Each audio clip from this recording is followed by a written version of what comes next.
உலகெங்கும் வாழும் தமிழ் நெஞ்சங்கள் அனைத்திற்கும், ஜீ தொலைக்காட்சி நேயர்கள் அனைவருக்கும் எங்கள் மனம் கனிந்த பொங்கல், உழவர் திருநாள், தமிழர் திருநாள் தனிப்பெரும் வாழ்த்துக்கள்.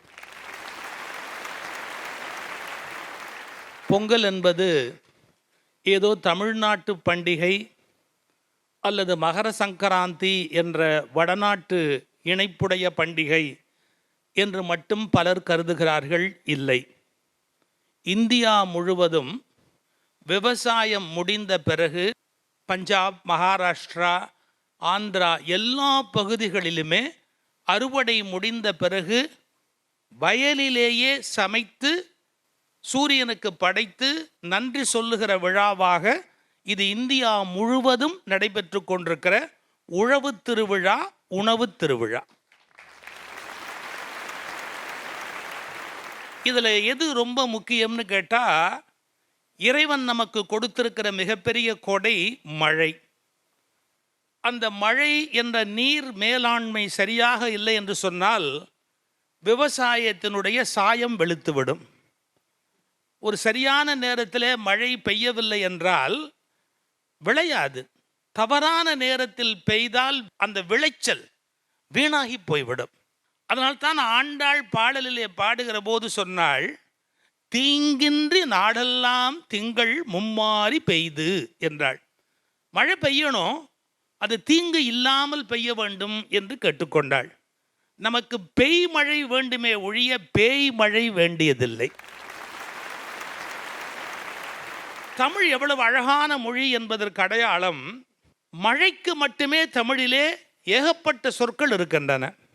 மழை, மாரி, தூறல், சாரல், ஆலி, சோனை, பெயல், புயல், அடைமழை, கனமழை, ஆலங்கட்டி மழை, ஆழிமழை, துளிமழை, வருள் மழை என்று எப்போதும் 14 வார்த்தைகளுக்கு மேலே மழைக்கு மட்டுமே தமிழிலே இருக்கிறது. அதில் என்ன வித்தியாசம் அப்படின்னா பாருங்கள், எவ்வளோ அழகாக கவனிச்சிருக்காங்க பாருங்கள். நீங்கள் ஆஃபீஸ் விட்டு போகும்போது டப் டப் அப்படின்னு அங்கே ஒரு சொட்டு இங்கே ஒரு சொட்டு வேக வேகமாக விழும். அப்படி விட்டு விட்டு விழுகிற மழைக்கு ஆலி என்று பெயர் வைத்திருக்கிறார்கள். அப்படியே ஒரு மேலிருந்து ஒரு ஷவர் மேலிருந்து வருவது மாதிரி தூறல் என்று அதற்கு பெயர் வைத்திருக்கிறார்கள். சாரல்ங்கிறது என்ன தெரியுமா? அது ரொம்ப அழகு. குற்றாலத்துக்கு போனால் மட்டும்தான் நீங்கள் அனுபவிக்க முடியும். அதாவது அந்த மழையிலேருந்து வர்ற அந்த தூவானம் மேலே வருதில்ல, அதை காற்று நகர்த்தி கொண்டு வந்து, அதாவது யார் வீட்டு பணத்திலேயோ யாரோ சௌரியமாக இருக்கிற மாதிரி அந்த இடத்துல இருக்கிற அந்த நீரை நகர்த்தி கொண்டு வந்து இங்கே கொடுக்கும். அதுக்கு சாரல் என்று பெயர். அப்புறம் பனிமழை, குளிர்ச்சியாக இருக்கும், ஆனால் மழை துளியே கீழே விழாது. இப்படி ஒரு மொழியினுடைய அழகு. மழையை மட்டுமே இவ்வளவு கொண்டாடி இருக்கிறார்கள் என்றால், மழை நீரில் வேளாண்மை செய்கின்ற தனித்தன்மை உடைய ஓர் இனம் தமிழ் இனம் என்பது ஒரு தனித்த சிறப்பு என்பதை பதிவு செய்து கொள்ள வேண்டும்.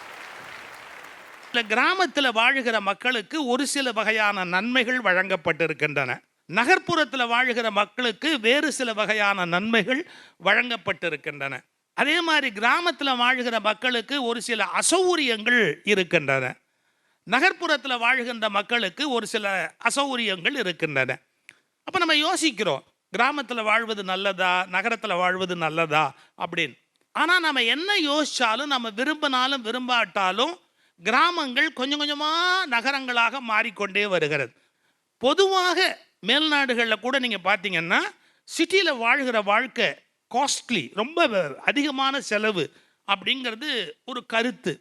அதனால் எப்படி அமைத்திருப்பார்கள், எல்லாம் அந்த சிட்டிலேருந்து ரயில் மூலமாகவோ ஒரு ஒரு அரை மணி நேர பயணத்தில் நம்ம போய் சேர்ந்தால் சின்ன சின்ன அழகான வசதி மிக்க சபப், அதெல்லாம் புறநகர் பகுதி, அதை அமைத்திருப்பார்கள். ஆனால் இப்போ நம்முடைய மிகப்பெரிய பேராசை புறநகர் அப்படிங்கிற கருத்தையே மொத்தமாக நம்ம அழிச்சிட்டோம்.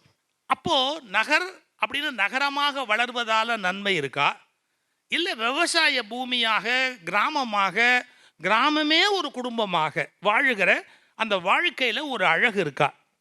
பழைய வழக்கம் எப்படி இருக்குன்னு கேட்டால், இது ரொம்ப யோசிக்க வேண்டிய விஷயம். பெரிய புராணத்தில் குறிப்பு வருது, கண்ணப்ப நாயனார் மரம் அப்படிங்கிற இலக்கியத்தில் குறிப்பு வருது. கிராமத்தில் ஒரு வீட்டில் ஒரு விழா வருது அப்படின்னு சொன்னால் அவங்கவுங்க பங்குக்கு நெல் கொண்டு போவாங்களாம். ஏன்னா அவங்க மொத்தமாக கஷ்டப்படக்கூடாது அப்படின்னு அவங்கவுங்க பங்குக்கு உணவுப் பொருள்களை கொண்டு போய் மொத்தமாக சமைச்சு, பொருள்களை கொண்டு போய் மொத்தமாக சமைச்சு எல்லாருமா அதை சாப்பிட்றது அப்படின்னு. தெருவிலேயே இலை போட்டு அப்படியே உட்காந்து சாப்பிடுவாள். தெருவடைத்து பந்தல் போட்டு வாழ்வது. நகர்ப்புறத்தில் தெருவை அடைச்சி பந்தல் போட்டால் அதுக்கு அர்த்தமே வேற. ஏதோ ஒன்று பனால் அப்படிங்கிறது தான் நகர்ப்புறத்தில் இருக்கிற ஒரு அடையாளம்.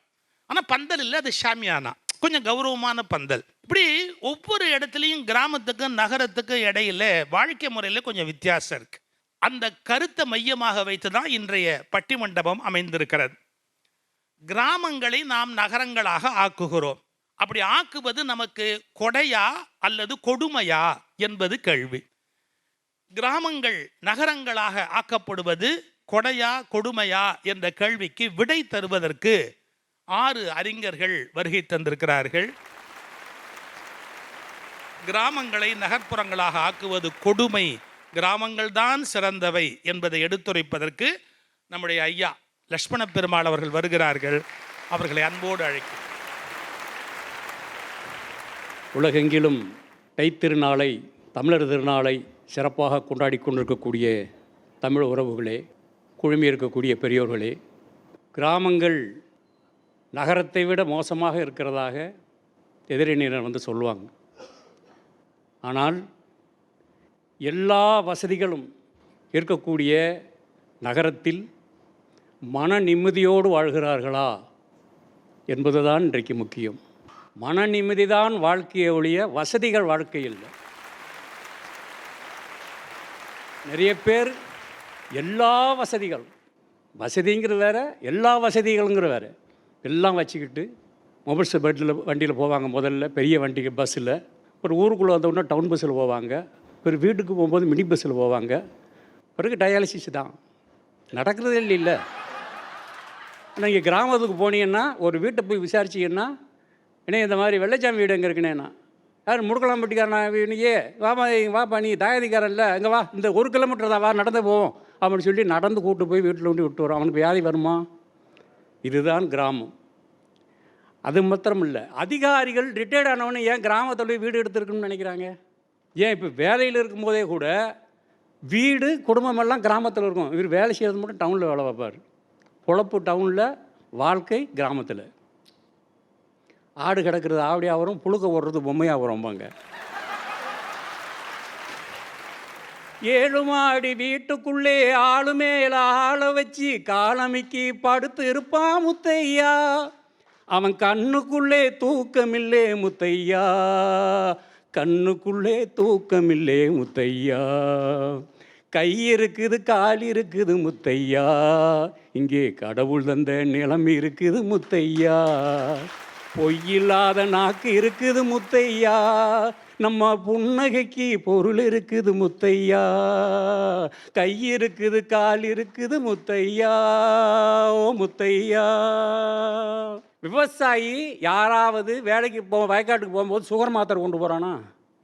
இப்போ நீங்கள் வீட்டை அனுப்பும்போது காலையில் இந்த மாத்திரை போடுங்க, மற்ற வெள்ளை மாத்திரை போடுங்க, சாயந்தரம் இந்த மாத்திரை அனுப்பி விடுறீங்கல்ல. எந்த விவசாயியாவது வயக்காட்டுக்கு போகும்போது சுகர் மாத்திரை மடியில் கட்டிட்டு போகிறானா? அதை விடுங்க ஐயா. யாராவது தியானம் பண்ணுறானா? இல்லை யாராவது யோகா பண்ணுறானா?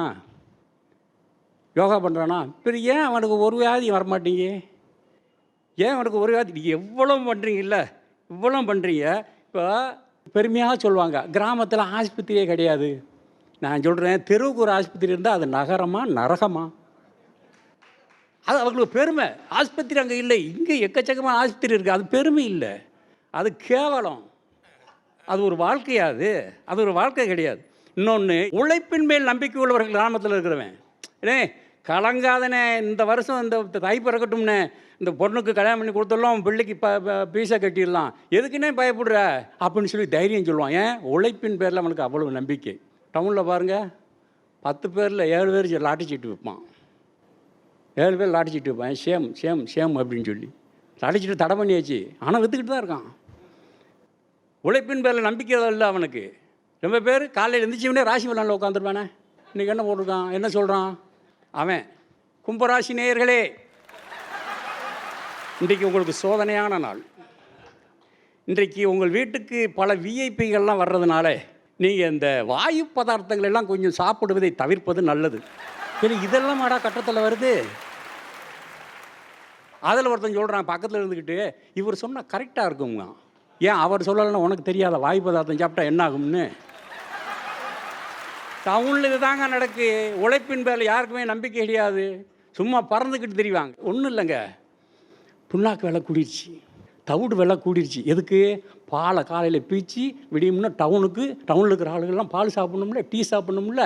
இவன் 3 மணிக்கு எந்திரிப்பான். அது தியாக வாழ்க்கை. 3 மணிக்கு எந்திரிச்சு பால் வச்சு அது அவன் வருத்தப்படுவான். புண்ணாக்கு விலை ஏறி போச்சு, தவிடு விலை ஏறி போச்சு அப்படின்ட்டு இருப்பான். இவனுக்கு இந்த கவலை. அன்றைக்கி டவுனில் 2 பேர் பேசிட்டு போகிறான். சப்பா வர குவார்ட்டருக்கு 10 ரூபா கூட்டிட்டாங்களே. பக்கத்தில் சொல்கிறான், நீ வேற, அது அன்னைக்கே பட்ஜெட்டில் சொல்லிட்டாங்க. பட்ஜெட்டில் இதை பற்றியா சொன்னாங்க? ஆமாம் சொன்னாங்க. எப்படி சொன்னாங்க? பெட்ரோல் டீசல் விலை உயர்ந்தால் சரக்கு கட்டணம் உயரும். ஓன் சரக்கை பற்றியா பேசுகிறான்? இல்லை, தெரியாமல் கேட்க. இவங்க ரெண்டாவது இன்னொன்று, கிராமத்தில் சாதி உண்டு. இங்கே சாதி கிடையாது, சாதி உண்டு. ஆனால் கிராமத்தில் எல்லாம் சண்டையெல்லாம் கிடையாது. கிராமத்தில் எந்த கோயிலில் சண்டை போட்டிருக்கான்? நீங்களாம் கற்பனையில் பேசக்கூடாது. கிராமத்தில் சண்டை ஏன் வராதுன்னா, ஒவ்வொரு சாதிக்கும் ஒவ்வொரு நாள் கட்டளை கண்டிப்பாக அவங்க அந்தந்த நாளில் செய்வாங்க. பிறகு எங்கெங்க தகராறு வரும்? இன்னொன்று தெரியுமா உங்களுக்கு? மேலே அடிக்கிறாங்கல்ல, மேலே அடிச்சுட்டு வருவாங்க. அங்கே அக்னி சட்டி எடுத்துகிட்டு வருவாங்க. பக்கத்தில் மேலே அடிச்சுட்டே வருவாங்க. மசூதி வந்த உடனே கப்புன்னு நிறுத்திடுவாங்க. அந்த எல்லை வந்த உடனே அந்த எல்லையை தாண்டி போன பிறகு பழையபடி மேளத்தை அடிப்பாங்க. அதே மாதிரி சர்ச்சு வந்துருச்சா நிறுத்திடுவாங்க. கொஞ்சம் தாண்டி போன பொண்ணு அதுக்கப்புறம் அடிப்பாங்க. இந்த மரியாதை, இந்த ஜனநாயகம் அந்த உங்கள் டவுனில் இருக்கா? உங்கள் நகரத்தில் இருக்கான்னு கேட்குறேன். சென்னை ஒரு கிராமமாகத்தான் இருந்தது, அது ஒரு வனமாகத்தான் இருந்தது. இன்றைக்கி இருக்கக்கூடிய பெரிய பெரிய மரங்கள்லாம் வனத்தில் இருந்த மரங்கள். இங்கே யாரும் நட்டி வைக்கலை. இந்த கிராமம் இன்றைக்கு இவ்வளோ ஆள் எக்கச்சக்கமாக பெருக போய் அது நகரமாக போய் மாநகரமாகி மிகப்பெரிய ஒரு பட்டணமாக ஆக போய் தான் இன்றைக்கு இவ்வளவு சீரழிவு நடக்கிறது. ஆகவே எங்கள் ஊருக்கு பக்கத்தில் கூட நகராட்சி இருக்குது. எங்கள் ஊரை நகராட்சியில் சேர்க்கணும். நாங்களும் ஊருக்குள்ளே வரி வச்சு துட்டை கொண்டு போய் பழம் பண்டம் எல்லாம் வாங்கி சேர்மனுக்கும் ஆஃபீஸருக்கு கொண்டு கொடுத்து, நீங்கள் நல்லா இருப்பீங்க, உங்கள் வேலையை நீங்கள் பாருங்கள், எங்கள் வேலையை நாங்கள் பார்க்கோம், நாங்கள் கிராமமாகவே இருக்கோம் என்று சொல்லி கொடுத்துட்டு வந்தோம். ஆகவே தயவு செய்து நகரமயமாதல் என்பது கிராமத்திற்கு வேண்டாம் என்பது எங்களுடைய வாதம். இதையேதான் நடுவரும் தீர்ப்பாக சொல்வார். அதையே நீங்கள் தீர்ப்பாக ஏற்க வேண்டும் என்று சொல்லி வியக்க வைத்த பெருமக்களை வணங்கி விடைபெறுகிறேன். நன்றி, வணக்கம். ஒரு நல்ல கிராமிய தமிழில் நமக்கு மனம் மகிழும்படியாக சொன்னார். இப்போ மவுண்ட் ரோடு இங்கே தாண்டி தானே இந்த பக்கம் வந்திருப்பீங்க. இந்த மவுண்ட் ரோடுக்கு இந்த பக்கம் முழுக்க ஏரி, இந்த இடங்கள் எல்லாமே ஏரி. அந்த நகரத்தை உண்டு பண்ணுகிற போது அதன் பிறகு உண்டு பண்ணப்பட்ட நகரம் இப்போ நம்ம உட்காந்துருக்கிற இடம், அதன் பிறகு உண்டு பண்ணப்பட்ட படம். பழைய சென்னையோட மேப்பை பார்த்தா அந்த ரோடுக்கு அந்த பக்கம்தான் நகரம். முழுக்க இந்த பக்கம் முழுக்க இயற்கையினுடைய எழில் கொஞ்சுகிற பூமியாக இருந்தது. இதெல்லாம் அந்த பழைய மேப் எடுத்து பார்த்தா தெரியும். சரி, ரொம்ப அருமையாக இருந்தது. அவருக்கு நம்முடைய வாழ்த்துக்கள். இப்போது நம்முடைய புலவர் சாந்தாமணி எம்ஏ அவர்கள் பேராசிரியை தம்முடைய தரப்பை எடுத்துரைப்பதற்கு வருகிறார். நகரமாதல் நன்று கொடை என்பதை கூறுவதற்கு வருகிறார். தமிழர் திருநாளாம் பொங்கல் திருவிழாவை முன்னிட்டு நடந்து கொண்டிருக்கக்கூடிய நல்லதொரு பட்டிமண்டபத்தை நேரலையிலும் தமிழ் தொலைக்காட்சி வாயிலாகவும் கண்டு ரசித்து கொண்டிருக்கக்கூடிய ரசிக பெருமக்களே, அத்துணை பேருக்கும் பொங்கல் திருநாள் வாழ்த்துக்களும் வணக்கங்களும். கிராமங்கள் நகரங்கள் ஆவது கொடையா கொடுமையான்னு கேள்வி. கொடுமையிலும் கொடுமை எது தெரியுங்களா? நடுவர் அவர்களே, நீங்கள் சொன்ன மாதிரி கிராமங்கள் எல்லாம் நகர்ந்து நகர்ந்து நகரங்களாகி கொண்டிருக்கிற காலகட்டத்தில் இந்த 3 பேரும் இல்லை கிராமங்கள் நகரங்கள் ஆகக்கூடாதுன்னு பேசுகிறதாங்க கொடுமையிலும் கொடுமை. அதில் அணித்தலைவரை விட்டுருங்க. அடுத்து 2 பேர் இருக்காங்க பாருங்கள், என்னுடைய சகோதரரும் சகோதரியும். நீங்கள் உங்கள் கிராமத்தில் வயல்வெளியில் நின்றுட்டு ஏ ஏ ஏ சின்ன மச்சா செவத்தம்மச்சா ஊருக்குள்ளே பாடிட்டு இருந்தீங்க. உங்கள் அடையாளம் தெரிஞ்சுதா? ராஜலட்சுமி, செந்தில் கணேசுங்கிற அடையாளம் இந்த உலகுக்கு தெரிஞ்சுதா? என்னைக்கு கிராமத்தை விட்டு நகரத்துக்கு வந்து கிராமிய பாடல்களை பாடினீங்களோ இன்னைக்கு இந்த மேடையில் இருப்பீங்க, நாளைக்கு அமெரிக்காவில் இருப்பீங்க, அதுக்கடுத்த நாள் லண்டனில் இருப்பீங்க. ஆக மொத்தத்தில் உங்கள் கிராமத்தில் நீங்கள் இருக்க மாட்டீங்க. ஆனால் என்ன வந்து சொல்கிறீங்க, கிராமங்கள் நகரங்கள் ஆகக்கூடாது. என்னம்மா சுயநலம்? நான் கேட்குறேன். ராசிபலன் பார்த்துட்டு உட்காந்துருக்குறாங்களாமா நகரத்தில். நாங்களாவது பார்த்துட்டு அப்படியே போயிடுவோங்க. ஆனால் உங்கள் கிராமத்தில் என்ன ஆகுன்னு தெரியுங்களா? மூட நம்பிக்கை மண்டி கிடக்கிற இடம் உங்கள் கிராமம்தான். பள்ளியோர் சத்தம் போட்டுச்சுன்னா அதுக்கு ஒரு வியாக்கியானம் சொல்லுவாங்க. துவைக்கிறவனை எடுத்து அப்படி வந்தால் அதுக்கு ஒரு வியாக்கியானம் சொல்லுவாங்க. துணி துவைக்கிறவன் வரக்கூடாது, விறகு எடுத்துகிட்டு வரக்கூடாது, இந்த மாதிரி பூனை குறுக்க போகக்கூடாது. இது எல்லாவற்ற கொடுமை என்ன தெரியுங்களா? எங்கேயோ இருக்கிற 9 கோள்கள் தான் தன்னுடைய வாழ்க்கையே தீர்மானிக்குதுன்னு சொல்லி நம்புறது கிராமங்க. மந்திரங்களை நம்பி வாழ்வை இழப்பது கிராமம், எந்திரங்களை நம்பி வாழ்க்கையை உயர்த்துவது நகரம்னு நாங்கள் சொல்றோங்க. என்ன கிராம வாழ்க்கை மகிழ்ச்சி? நீங்க வந்து பாருங்க, நகரத்திலையும் பிரச்சனை வரும். ஒரு பிரச்சனையும் வந்ததுன்னு வைங்க, ஒரே வார்த்தை சாரி ப்ரோ, உடனே சரி ப்ரோ, முடிஞ்சதுங்க. இதுக்கு தான் நகரம் ஆகணும்னு சொல்றோம். நீங்க இது எல்லாத்த விட கொடுமை என்ன தெரியுங்களா? இழப்பு நடந்த வீட்டுக்கு நீங்க கிராமத்தில் போய் பாருங்க. இழப்பு நடந்த வீட்டில் என்ன நடக்கும் தெரியுங்களா? எல்லாம் வருவாங்க, ஒரு 10 பொம்பளை ஒன்று சேர்ந்துக்கு. போகிற வரைக்கும் என்னென்னலாம் பேசும் தெரியுமா? அக்கா, அருக்காணி மகம் எங்கேயோ 3 நாளாக காணமாமா. உடனே இன்னொரு எங்கே போகுதுகோ? இழப்பு நடந்து வீட்டுக்கு போகுதுங்க. உடனே இன்னொருத்தி சொல்லுவா, ஆமாண்டி ஆறுமுகமோட பையனும் 3 நாளாக காணமாமா. 3வது ஒருத்தி சொல்லுவா, உங்களுக்கு விஷயமே தெரியாதா, அந்த 2 ஓடி போயிடுச்சு. இத்தனையும் பேசிட்டு வந்துட்டு அந்த இழப்பு நடந்த வீட்டுக்கிட்ட வந்ததை பந்தலை பார்ப்பாங்க. கொடு அப்படியே போட்டிருக்கிற கொண்டையை டடக்குன்னு அவுத்து விட்டு சீலையை தூக்கி தலையில ஓட்டுட்டு, ஐயோ என்னை பெத்த ராசா அப்படின்னு கத்திட்டு நெஞ்சா அடிச்சுட்டு, நீங்க நம்ப மாட்டீங்க, கண்ணுல தாரதாரையா தண்ணி வரும். நான் ஒரு தடவை பொறுக்காம போய் ஒரு ஆத்தாளை கேட்டேன், எப்படி ஆத்தா உன்னால முடியுது? ஊர்க்கதையெல்லாம் அங்கே பேசிட்டு வந்துட்டு இங்கே வந்து இப்படி கண்ணீர் விடுறையேன். ஏய், நான் அழுகும்போது கவனிச்சியாடின்னு. ஆமாம் கவனிச்சேன்.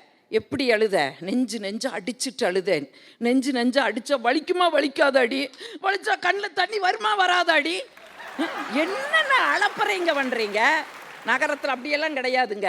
வருவோம், சீலை எடுப்போம், அப்படியே வாயில் வச்சுக்குவோம். நாங்கள் சிரிக்கிறோமா அழுகிறோமான்னு யாருக்குமே தெரியாதுங்க. எவ்வளவு நாகரீகமாக நாங்கள் போயிட்டுருக்கிறோம். இங்கே வந்து நீங்கள் என்ன பேசிக்கிட்டு இருக்கிறீங்க? இதை விட ஒரு கொடுமை கிராமத்தில் என்ன தெரியுங்களா? அன்னைக்கெல்லாம் ஒரே ஒரு பாட்டி தான் மருத்து வச்சு. அவள் செய்கிற ஒரே வைத்தியம் சுக்கரைச்சூத்துறது. தலைவலியா சுக்கரைச்சூத்து, கால் வலியா சுக்கரைச்சூத்து. ஒரு கிராமத்துக்கு நாங்கள்லாம் பேச போயிருந்தோம். அங்கே நடுவர் வரல, எல்லாம் கூட்டமாக உட்காந்து பேசிகிட்டு இருந்தாங்க. அந்த ஆத்தா வந்தா, என்ன பிரச்சனைன்னு கேட்டா, நடுவர் வள்ளியாமா சுக்கரைச்சூத்து. எல்லாத்துக்கும் சுக்க அரைச்சு ஊத்துற பாட்டியை வச்சுட்டு, என் மேல என்னம்மா உங்களுக்கு இவ்வளவு கோபம்? உங்க மேல எல்லாம் கோபம் இல்லைங்க நடுவர் அவர்களே, அது வேற நடுவருங்க. இன்னொரு எனக்கு ஐயா சொன்னதுல ரொம்ப வருத்தம் என்னங்கன்னா, நகரங்களில் தான் ஜாதிகள் பார்க்கிறார்கள், நகரத்திலே கிராமங்களில் அதெல்லாம் கிடையாதுன்னு சொன்னீங்களே. நான் வருத்தத்தோடு சொல்றேங்க, பேருக்கு பின்னால பூரா ஜாதியை போட்டுக்கிறது கிராமம்ங்க. ஆனா நகரத்தில் அப்படி கிடையாது.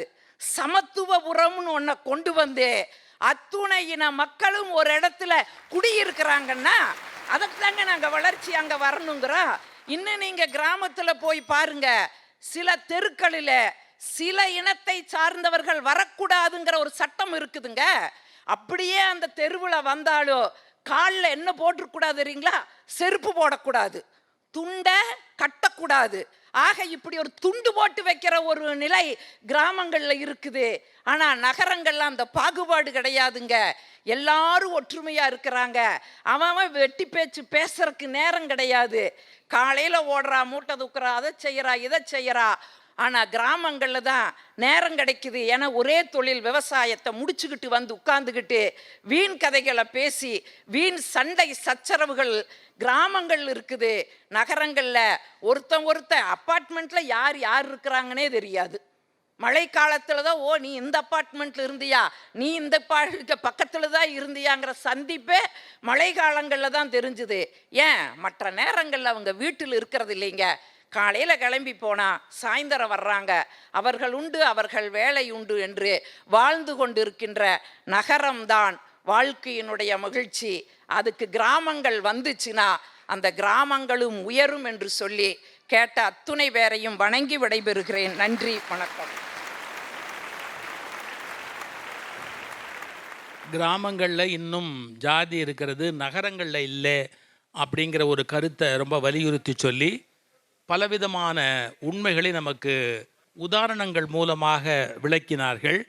சாந்தாமணி அவர்களுக்கு நம்முடைய வாழ்த்து, பாராட்டு. இப்போது நாம் யாருடைய பாடலை கேட்க இருக்கிறோம், பேச்சை கேட்க இருக்கிறோம்னு உங்களுக்கு ஒரு ஆவல் இருக்கும். மிகச்சிறந்த பாடகரும் கிராமிய பாடல்களை மக்களுக்கு எடுத்துரைப்பதில் மிகப்பெரிய வெற்றி பெற்றவர்களுமாகிய கிராமிய இசை தம்பதிகள், அதிலே செந்தில் கணேஷ் அவர்கள் பாட வருகிறார்கள். அன்றங்கே ஒரு நாடு இருந்ததே, அந்நாட்டில் ஆறு இருந்ததே, ஆறு நிறைய மீன் இருந்ததே, மீனும் முழுகிட குளிர் இருந்ததே. அந்நாட்டில் நிழல் இருந்ததே, மண் வழியில் மரம் இருந்ததே, மரத்தடியில் பேசி சிரித்திட நண்பர் கூட்டம் 100 இருந்ததே. நல்ல மழை பெய்திருந்ததே, நரகத்தி சூடில்லையே, தீவட்டி கொள்ளையில்லையே, தின்றது எதுவும் நஞ்சில்லையே.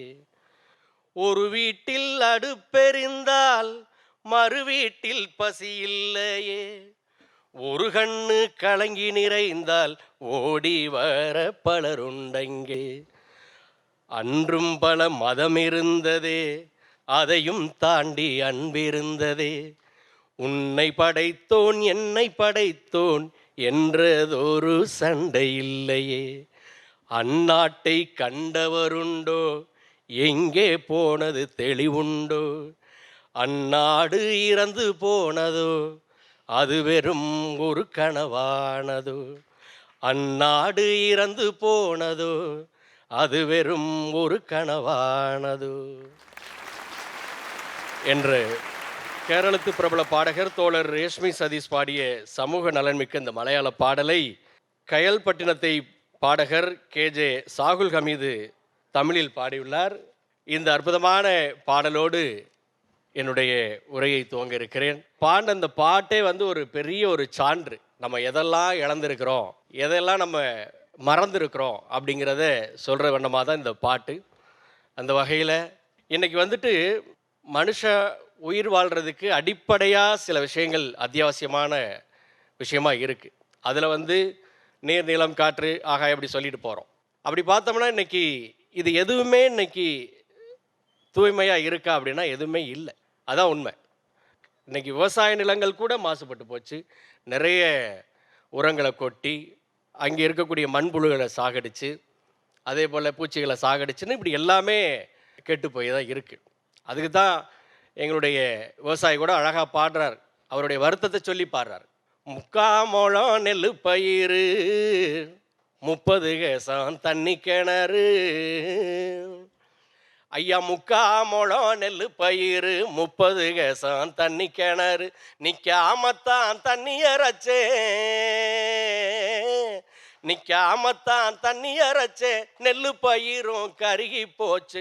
நிற்காமத்தான் தண்ணி அரைச்சே, நெல்லு பயிரும் கருகி போச்சு. 3/4 முழம் ஐயா 3/4 முழம் நெல்லு பயிர், 30 கேசம் தண்ணி கிணறு. தக்காளி நட்ட பருவத்தில் தண்ணி குறைஞ்சது கிணத்துல. ஐயா தக்காளி நட்ட பருவத்தில் தண்ணி குறைஞ்சது கிணத்துல. தண்ணி இருந்த பருவத்தில் தக்காளிக்கும் விலை இல்லை. காட்ட திருத்தி கத்திரி நட்டேன் காலாகாலத்தில் மழை இல்ல. காட்ட திருத்தி கத்திரி நட்டேன் காலாகாலத்தில் மழை இல்ல. இப்ப கடனை வாங்கி சோளத்தை போட்டேன் காப்படியும் விளையல. சோளம் காப்படியும் விளையல முக்காமலம் அப்படின்னு இப்படி பாடிக்கிட்டு இருக்கக்கூடிய ஒரு சூழ்நிலை ஆகிப்போச்சு. ஏன்னா இந்த நிலத்தடி நீர் மட்டும் ரொம்பவே ஆழத்துக்கு போயிடுச்சு. எல்லாம் அந்த ஏரி குளங்கள்லாம் மூடிட்டு அப்படியே ஸ்மார்ட் சிட்டி அப்படி இப்படின்னு போட்டுக்கிட்டு இருக்காங்க. கிராமங்களில் இந்த விவசாயம் பார்க்கும் பொழுதும் சரி, அவங்க செய்கிற எல்லா வேலைகளிலுமே ஒரு உடற்பயிற்சியும் சேர்ந்து இருந்துச்சு. இன்னைக்கு உடல் உழைப்பு சுத்தமாக போயிடுச்சு. எங்கள் அம்மா அப்பாலாம் கூட இப்போ வரைக்கும் விவசாயம் பார்த்துட்டு இருக்காங்க. பார்த்தா இப்போ வரைக்கும் எங்கள் அப்பா குறைஞ்சது ஒரு நாளைக்கு வீட்டுக்குள்ளைக்கு ஒரு 4-5 கிலோமீட்டர் நடந்துருவார். அவருக்கு இப்போ வரைக்கும் ஒரு கிட்டத்தட்ட ஒரு 75 வயசு ஆக போது. ஒரு பிபி கிடையாது, சுகர் கிடையாது, எதுவுமே கிடையாது. என்னென்னா அவர் இதுக்காக மருந்தோ வைத்தியரை பார்க்குறதோ எதுவுமே கிடையாது. அந்த மாதிரி அவங்க பார்க்குற எல்லா வேலைகளிலுமே இன்றைக்கி வந்து ஒரு உழைப்போடு சேர்ந்த ஒரு உடற்பயிற்சி சேர்ந்துருக்கு. அழகாக அப்படி ஒரு சந்தோஷமாக அப்படி கிராமங்களில், அதுவும் வயல்வெளிகளில் அப்படி நின்று அப்படி அவங்க வேலை பார்க்கும் பொழுது, ஏ தன்னே நானே நானே நானே நானே தன்னே நன்னே நானே நன்னே தன்னே நானே போடு தன நானே நானே நன்னே தன்னே நானே ஏ ஏலக்காயா ஏலரிசி நல்ல எடல கடுதாசி அந்தன்னே நானே போடு தன நானே நானே நன்னே தன்னே நானே எடுத்து நல்ல படிக்க வேணும் இந்த பொண்ணு வேற சொல்ல வேணும் தன்னே நானே போடு தன நானே நானே நன்னே தன்னே நானே அப்படி பாவக்காயா பலரிசி நல்ல பவள கடுதாசியா தன்னே நானே போடு தன நானே நானே நன்னே தன்னே நானே அதை பார்த்து நல்ல படிக்க வேணும் இந்த பாவி பேர சொல்ல வேணும் தன்னே நானே போடு தன நானே நானே நன்னே தன்னே நானே. இப்படி அவங்க வேலை பார்க்கும் போதும் கூட அதை சந்தோஷமாக அதை ரசித்து அனுபவித்து அந்த வாழ்வை அவ்வளோ அழகாக வாழ்ந்துட்டு இருக்காங்க. இன்றைக்கி அப்படி கிடையாது, நகரத்தில் அப்படி கிடையாது. வேலை வேலை வேலை காலையில் 6 மணிக்கு எந்திரிச்சு அப்படியே திட்டம் போட்டு அப்படியே ஒரு எல்லாத்துக்குமே ஒரு இது போட்டுக்கிறாங்க, டைம் டேபிள் போட்டுக்கிறாங்க. 6 மணிக்கு எந்திரிப்பேன், 7 மணிக்கு அதை செய்வேன், 8 மணிக்கு பேப்பர் பார்ப்பேன், 9 மணிக்கு நான் ஆஃபீஸ், இப்படி ஓடிக்கிட்டு இருக்காங்க. அதனால தான் அந்த மன அழுத்தங்கள் கூட இங்கே நகரத்தில் இருக்கிறவங்களுக்கு அதிகமாக வந்துக்கிட்டு இருக்கு. ஆமாம், அதே மாதிரி கிராமங்களில் நடக்கக்கூடிய திருவிழாக்கள், அங்கே போனால் தான் நீங்கள் அந்த உண்மையான அந்த வாழ்க்கையை நீங்கள் அனுபவிச்சே வாழ முடியும். பார்த்தீங்கன்னா ஒரு திருவிழா ஒரு வாரத்துக்கு அப்புறம் இருக்குன்னா, ஒரு வாரம் முன்னாடியே ஊருக்கு போயிடுவோம். அப்படியே ஊருக்கு போயிட்டு இந்த வீடு சுத்தம் பண்ணுறதா இருக்கட்டும், கோயிலை சுத்தம் பண்ணுறதா இருக்கட்டும், அங்கே வரக்கூடிய உறவுகளை நம்ம அந்த அந்த விருந்தோம்பல் அங்கே வந்து பார்க்க முடியும்.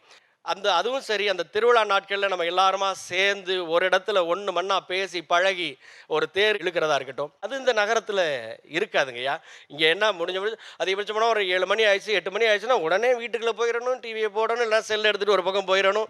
அந்த தன்னோட குழந்தை குட்டிகள்கிட்ட கூட நம்ம அவங்க பேசுறதுக்கு நேரம் ஒதுக்குறதில்ல. எனி டைம் அந்த லேப்டாப் முன்னாடி இருந்துக்கிட்டு அவங்க வந்துட்டு அதிலே நேரத்தை போகிறாங்க. அக்கம் பக்கத்தில் யார் இருக்கிறாங்க, பக்கத்து வீட்டில் யார் இருக்கிறாங்கன்னு கூட தெரியாத அளவுக்கு தான் இந்த நகரத்து வாழ்க்கை இருக்குது. அந்த கிராமங்களுக்கு வந்தாலுமே கூட அந்த கிராமத்து வாழ்க்கையை நம்ம அனுபவிப்போம், அதை வாழ்வோம் அப்படிங்கிற ஒரு எண்ணம் அவங்களுக்கு வரமாட்டேங்குது. அவங்களுடைய பிள்ளைங்களை கூட அந்த கிராமத்தில் இருக்கவங்களோட அண்டி பழக விட மாட்டேங்கிறாங்க. அது ரொம்ப வருத்தமாக இருக்குது. அங்கே இருக்கக்கூடிய கிராமத்து பிள்ளைங்களுடைய பழக விட்டால் தான் அவங்களுக்கு அடுத்த தலைமுறை என்னன்னு தெரியும், இந்த ஊரோட சிறப்பு தெரியும். அதெல்லாம் இன்றைக்கி ரொம்ப குறைஞ்சி போச்சு இந்த நகரத்தில் குடியேறினவங்களுக்கு. இப்போ உதாரணத்துக்கு ஒருத்தர் ரோட்டில் போகிறாரு, யதார்த்தமாக ஒரு மயங்கி விழுகிறாரு, ஏதோ ஒரு அடிபட்டுருச்சுன்னா உடனே நம்ம என்ன பண்ணுவோம், ஓடி போய் உடனே அவரை தூக்கி ஒரு தண்ணியை அடித்து தண்ணியை கொடுத்து கொஞ்சம் விசிறி விட்டு கை காலை உதற சொல்லி அவரை வந்து ஓரளவுக்கு பக்குவமாக பார்த்து அவரை வழி அனுப்பிப்போம். இதுதான் மனிதனுடைய இயல்பு, இதுதான் அந்த அறம். இன்னைக்கு நகரங்கள்லாம் ஒரு இதுனா கூட ஒரு இந்த மாதிரி ஒரு சம்பவம்னா கண்டும் காணாத மாதிரி போகிறாங்க, நமக்கு எதுக்குடா வம்பு. இதுதான் அந்த கிராமத்தினுடைய வாழ்க்கை, ஒரு அழகான வாழ்க்கை. அது வந்து கொஞ்சம் கொஞ்சமாக அது நகரமாகும் பொழுது அந்த ஒரு இயல்பு, அந்த அறம் கொஞ்சம் கொஞ்சமாக குறையுதோ அப்படிங்கிறது என்னுடைய தாழ்மையான கருத்து. இந்த நேரத்தில் இந்த தாழ்மையான கருத்தை பதிவு பண்ணி மீண்டும் ஒரு முறையாக உங்கள் அனைவருக்குமே பொங்கல் நல் வாழ்த்துக்களை சொல்லி, கிராமங்கள் நகரங்கள் ஆவது கொடுமைதான் சொல்லி வாய்ப்புக்கு நன்றி பாராட்டி விடைபெறுகிறேன். நன்றி, வணக்கம். அவரை நான் அழைச்ச போது அவர் சொன்னார், எனக்கு பாட வரும், பேச வராது அப்படின்னார். ஒன்றும் கவலைப்படாதீங்க, பேச மட்டுமே வர்ற நாங்கள் பாடலையா? ஒரு அவசியம் ஏற்படுற போது பட்டிமன்றத்தில் பர்வீன் சுல்தானா பாடல, அதனால் ஒன்றும் தவறு இல்லை, வாங்க மேடைக்கு வாங்க அப்படின்னு. அந்த கிராம வாழ்க்கையில் ஒரு இயல்பான மனிதாபிமானம் இருக்கும். அவர் ஒன்று சொன்னார் பாருங்கள், யாராவது ஒருத்தன் விழுந்துட்டான்னு சொன்னால் எல்லாரும் போய் நம்ம ஊரில் அதை செல்ஃபி எடுப்பேன். செல்ஃபி இல்லை, அதை ஃபோட்டோ எடுத்து உடனே அதை ஃபேஸ்புக்கில் போட்டு இன்ஸ்டாகிராமில் போட்டு அவன் சாகிற வரைக்கும் இன்னும் போகலையே அப்படிம்பா. அதுக்கு முன்னாடி முடிச்சுட்டேப்பா, அவன் போனானா போயிட்டானா அப்படின்னு இன்னொருத்தன் இங்கேருந்து கமெண்ட்டு கேட்பான். இந்த நகர்ப்புறத்தில் இதயமே இரும்பாகி விடுகிறது, இயந்திரங்கள் மட்டுமல்ல இதயங்கள் கூட இரும்பாகி விடுகிறது அப்படிங்கிற அந்த கோணத்தை நம்ம சிந்திக்கிறதுக்கு ஒரு வழிமுறையாக இருந்தது. அவருக்கு நம்முடைய வாழ்த்துக்கள். இப்போது சகோதரி எழிலரசி அவர்கள் கிராமங்கள் நகரங்களாவது கொடை என்பதை எடுத்துரைப்பதற்கு வருகிறார். இந்த உலகின் ஆகச் சிறந்த தொழில் எது என்று கேட்டால், சுழன்றும் ஏர் பின்னது உலகும் அதனால் உழன்றும் உழவே தலை என்று உழவு தொழிலே சிறந்த தொழில் என்று நம் முப்பாட்டன் சொல்லுகிறார்.